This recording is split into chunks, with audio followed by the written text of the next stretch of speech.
Can you tell us, Dr. Mitchell, exactly what the locals of Roswell told you, if you could remember specifics? On the mic. Yeah. The essence was that the Roswell event was an alien craft, that it was not of this planet. That's the essence. What they really told me was their particular, each one had some particular part of it, like a sheriff's deputy was controlling traffic but heard from what the other people what was going on. The family of the undertaker told about the small coffins that were created for the alien bodies. And my Air Force family friend said yes, he had heard the same thing from Major Brazel. Each one of them just told what their portion of the activity was all about. So putting it all together, the sum total was, yes, it was an alien spacecraft. After I came back from space and was lecturing around and visiting back home, some of them came to me and pulled me aside and told me their story, that they had been shut up after the Roswell incident, and they were now older. They didn't want to take their story to the grave, and they wanted it out. And they figured I was trustworthy since I was a local boy and been to the moon. It would be okay if I took their story. So I promised them I wouldn't tell their names, but I would carry their story forward. A few years ago, 10 years ago, I did take the story to the Pentagon. I did have a meeting with high-level intelligence people as Joint Chiefs of Staff. I did tell the story with a couple of other, with another naval officer and Stephen Greer, Dr. Stephen Greer, if you've heard that name, and told my story of what I knew about the Roswell incident, and subsequently had it confirmed that it was true, and that the individual who I told this with had tried to get into it to find out personally about the information, and he was rejected, as many others have been rejected, to have first-hand knowledge of the cover-up.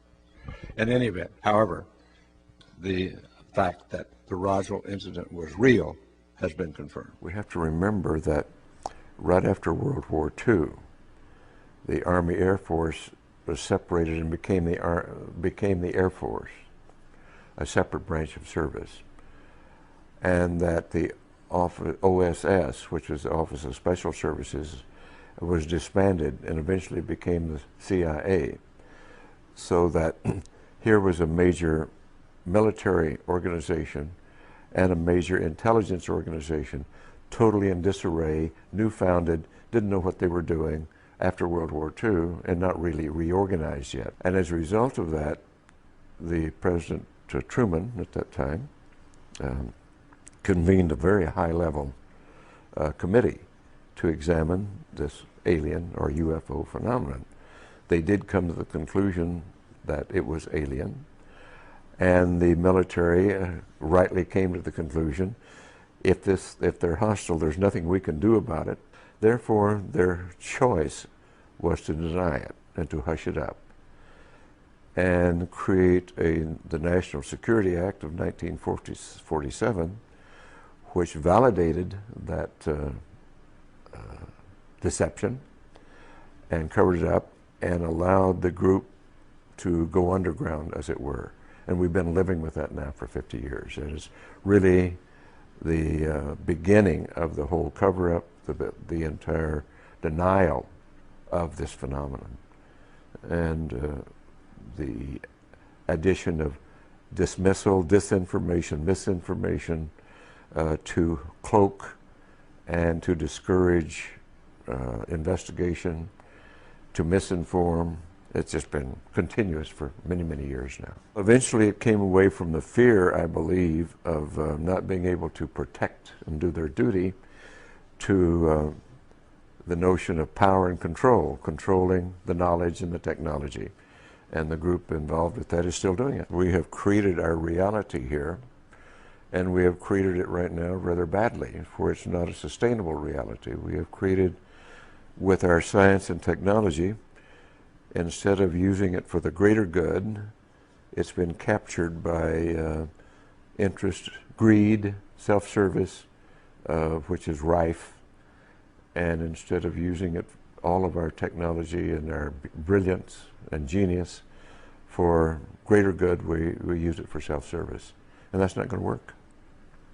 It's important that we look at our civilization, our place in history, use our tools of science for greater understanding, to promote the greater good, and that's what it's all about.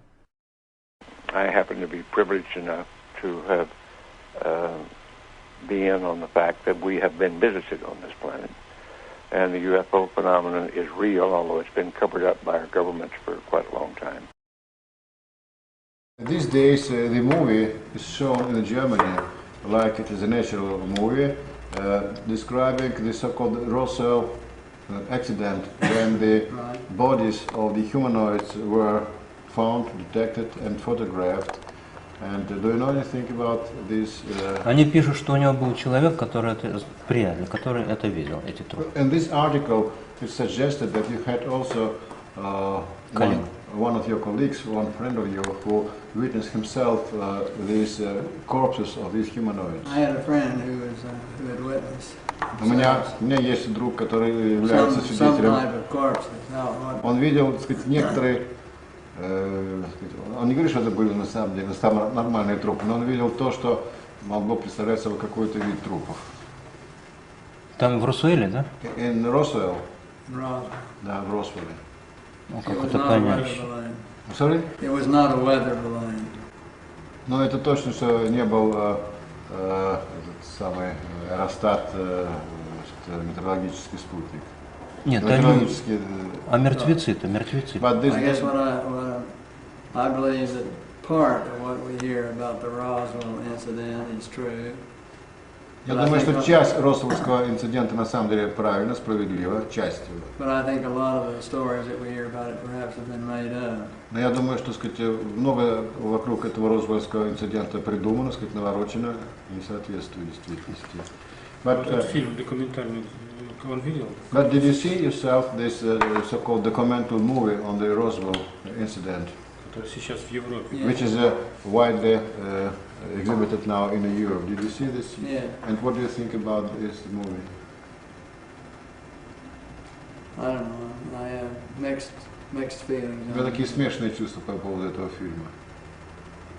But these bodies, these corpses, do they belong to some kind of human-like beings, or it's difficult to say what they were? Well, according to my friend, they look very human.